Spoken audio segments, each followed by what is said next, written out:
हमारे देश भारत में मुगल एम्पायर के आर्किटेक्ट का एक ऐसा शाहकार मौजूद है जिसको आज पूरी दुनिया ताजमहल के नाम से पहचानती है। 42 एकड़ तक फैला दूर से ही चमकता हुआ यह मकबरा जहां अपने अंदर खूबसूरती के बगीचे सजाए हुए हैं, वहीं इसके ऊपर गम और उदासी के कई बादल अभी तक मंडरा रहे हैं। अस्सलामुअलैकुम everyone, welcome back to my channel IQ। लगभग 400 साल पहले बनाए जाने वाली खूबसूरत बिल्डिंग जहां अपनी दौर के सबसे बड़ी और सबसे शानदार बिल्डिंग हुआ करती थी, वही आज इसको दुनिया का 7वां अजूबा भी माना जाता है। इस आलीशान स्ट्रक्चर को बनाने में 20,000 मजदूरों ने दिन रात खून पसीना बहाया, और वो भी 1 या 2 साल तक नहीं, वो भी पूरे 22 साल तक। अगर आज की दौर में इसके कीमत का अंदाजा लगाया जाए तो ये संगे मरमर के अनमोल मकबरा हैरतअंगेज तौर पर 1 बिलियन यानी 7.5 हजार करोड़ से भी ज्यादा महंगा है, क्योंकि इस बिल्डिंग में मुगल आर्किटेक्ट ने अपनी हुनर की कई ऐसी निशानियां छोड़ी है जिनकी दुनिया के टॉप इंजीनियर्स भी आज तक तारीफ करते हैं। इस बिल्डिंग को ऐसे डिजाइन किया गया कि जब मेन गेट के पीछे से इसको देखा जाता है तो ये काफी बड़ी लगती है, लेकिन जैसे ही मेन गेट की तरफ बढ़ा जाता है तो ऑटोमेटिकली इसका साइज छोटा होता जाता है। दिमाग को हिला देने वाली ये कोई पहली ट्रिक नहीं थी जो मुगल आर्किटेक्ट्स ने इस्तेमाल की हो। इसके गिर्द चारों मीनारों को सीधा खड़ा नहीं किया गया, बल्कि यह मीनार बाहर की तरफ थोड़ा झुके हुए हैं, क्योंकि अगर इनको सीधा खड़ा किया जाता तो दूर से देखने पर यह अंदर की तरफ झुके हुए देखने को मिलते, जैसा कि इन मस्जिदों में आप देख सकते हैं। इन मीनार को बाहर की तरफ झुकाने का एक और रीजन भी था कि अगर कोई खतरनाक भूकंप आए तो यह मीनार गिरे भी तो यह बाहर की तरफ गिरे और ताजमहल पर एक आंच भी ना आए। लेकिन क्यों इसको बनाने वाले ने इसके ऊपर एक चोट भी बर्दाश्त नहीं कर सकते थे। ताजमहल के वो कौन कौन से राज थे जिनको 400 साल पहले छिपाने की कोशिश की गई थी, और जब उस दौर में कंक्रीट और स्टील ही नहीं हुआ करता था, आखिर इस आलीशान मकबरा और इस पर मौजूद 40 मीटर ऊंचे डोम को कैसे बनाया गया, यह सब और इससे भी ज्यादा आप जान सकेंगे आज के इस वीडियो पर।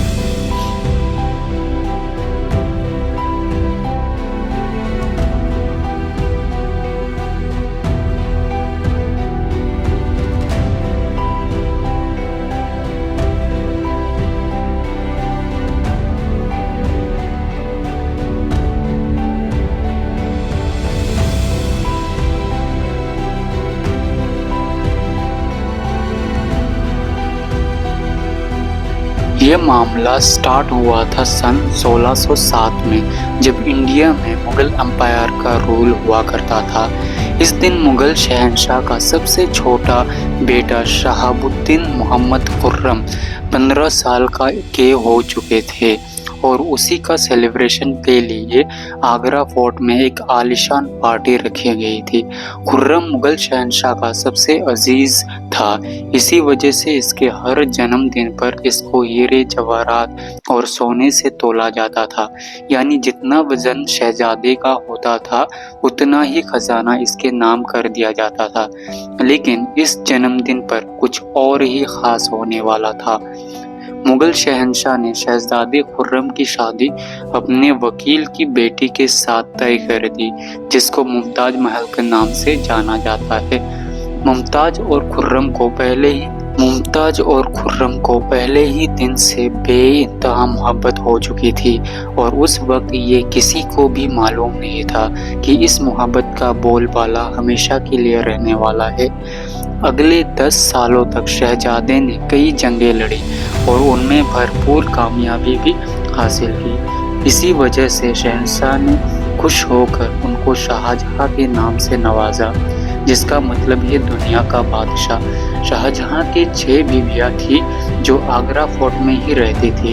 इन 6 में से शाहजहाँ सबसे ज्यादा मोहब्बत मुमताज से ही करते थे। यही वजह थी कि उनका ज्यादातर वक्त मुमताज के साथ ही गुजरता था।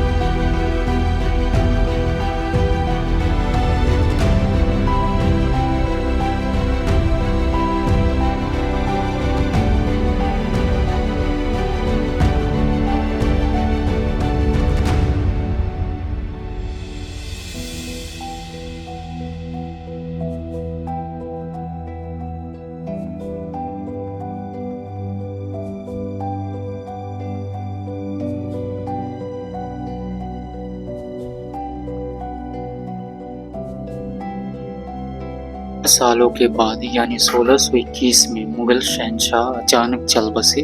शाहजहां, जो पहले ही फेमस हो चुका था और बादशाह का चहेता बेटा था, 1628 यानी पिता के मरने के 7 साल बाद उसने शहंशाह की गद्दी संभाली।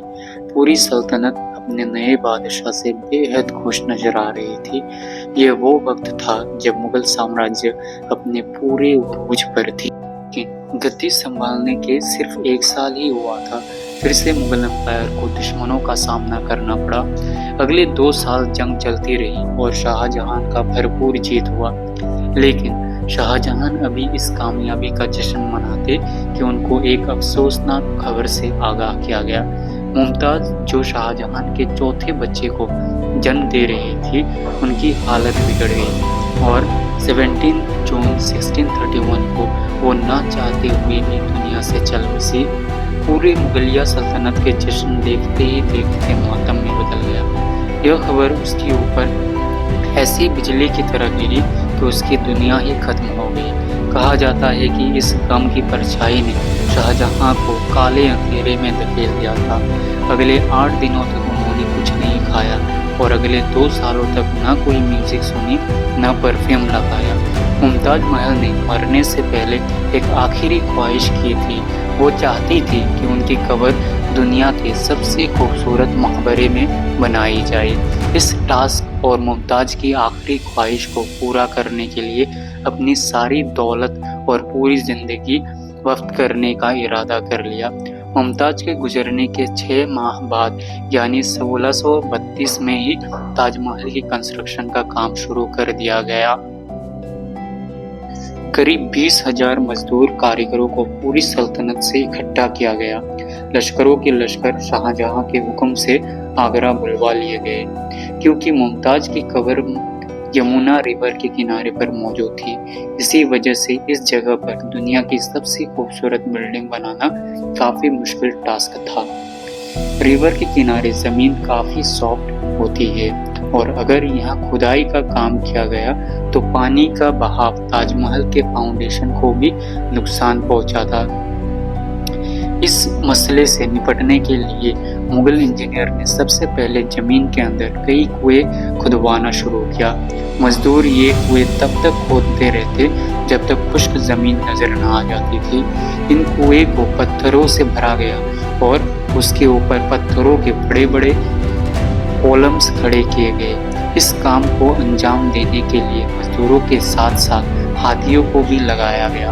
उनकी यह ट्रिक काम कर चुकी थी और अब यह एक ऐसी मजबूत फाउंडेशन बन चुकी थी कि नरम जमीन पर फौलाद बनकर खड़ी थी। फाउंडेशन के बाद अब बारी थी एक ऐसे बिल्डिंग डिजाइन की जो आज से पहले किसी ने न देखा हो, एक ऐसा डिजाइन जो पिछले सारे रिकॉर्ड को तोड़ डाले। ताजमहल के डिजाइन का आइडिया शाहजहां ने अपने बाप दादाओं की मकबरों से लिया। बाप के मकबरों से मीनार का आइडिया और दादा के मकबरों से बिल्डिंग कोर का आइडिया और अपने अंकल के मकबरों से डोम का आइडिया लिया गया था। और जब इन सबको कंबाइन किया गया तो एक शानदार और आलीशान डिजाइन उभर कर आया। इससे बहुत से पैसे पानी की तरह बहाए जाते थे। हर गुजरते दिन शाही खजाना तेजी से खाली हो रहा था, लेकिन शाहजहां को किसी चीज की परवाह नहीं थी। उनको यह काम किसी भी तरह कंप्लीट करना था। कहा जाता है कि ताजमहल को बनाने में इतने लोग लगाए गए थे कि इनकी वजह से आसपास के इलाकों में खाना पीना खत्म हो गया। करीब 20,000 कारीगरों को पालने के लिए शाहजहां ने आसपास के तमाम इलाकों से अनाज आगरा मंगा लिया था। कई सालों के मेहनत के बाद बिल्डिंग कंप्लीट हो चुका था। अब बारी थी इसको संगमरमर से सजाने की। ये संगमरमर आगरा से 400 किलोमीटर दूर राजस्थान से मंगाया जाना था, क्योंकि यहाँ का मकराना मार्बल आज तक दुनिया का फाइनेस्ट मार्बल माना जाता है। शाहजहां ने ताजमहल के लिए पूरा मार्बल रिजर्व कर लिया था, यानी ताजमहल की डिमांड जब तक पूरी नहीं हो जाती तब तक किसी को भी यह मार्बल खरीदने की इजाज़त नहीं थी। 1000 हाथियों के मदद से हजारों टन वजनी मार्बल राजस्थान से आगरा मंगाया गया। ताजमहल का यह डोम इतना बड़ा है कि इनका अंदाजा आंखों से देखकर ही लगाया जा सकता है। आजकल ये डोम बहुत आसानी से स्टील स्ट्रक्चर से बनाए जा सकते हैं, लेकिन 400 साल पहले 40 मीटर ऊंचे डोम को बनाने में उनके पास सिर्फ पत्थरों का सहारा था। इस डोम को बनाने में मुगल इंजीनियरों ने जो स्ट्रेस कैलकुलेशन की थी, उसकी आज के इंजीनियर भी बहुत तारीफ करते हैं। ताजमहल की फिनिशिंग के लिए इसको पेट्राडोरा या परचिनकारी से डेकोरेट किया जाना था। पेट्राडोरा एक ऐसी कलाकारी को कहा जाता है जिसमें कीमती पत्थर को मार्बल के अंदर तराश कर लगाया जाता है। मार्बल को बड़ी महारत और बारीकी से कीमती पत्थर की शेप के हिसाब से तराशा जाता है और उसमें पत्थर को ग्लू के जरिए चिपकाया जाता है। ताजमहल पर इस्तेमाल होने वाली ग्लू कोई आम ग्लू नहीं है। काफ़ी रिसर्च और लेबोरेटरी टेस्ट के बाद मालूम पड़ा कि ये ग्लू शीरा, लेमन जूस और मार्बल पाउडर मिलाकर बनाई जाती थी। वही ग्लू आज भी ताजमहल के रिनोवेशन के लिए इस्तेमाल होती है।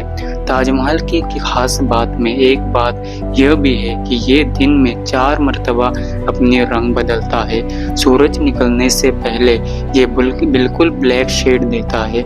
सूरज निकलने के बाद ये लाइट येलो और पिंक शेड देता है, जबकि पहर के वक्त ताजमहल की खूबसूरती का नया रुख देखने को मिलता है। नीले आसमान पर जैसे मोती चमक रहा हो और सनसेट के वक्त ये पूरी बिल्डिंग गोल्डन कलर की दिखाई देती है। पूरे 22 साल के बाद सन 1654 में ताजमहल के कंस्ट्रक्शन का काम मुकम्मल कर लिया गया। शाहजहां अपने बेगम की याद में दुनिया का सबसे खूबसूरत मकबरा बनाने में कामयाब हो चुका था। शाहजहां ने इस आलीशान बिल्डिंग का नाम अपनी बीवी की याद में ही रखा। मुमताज महल से इसका नाम ताजमहल रख दिया गया।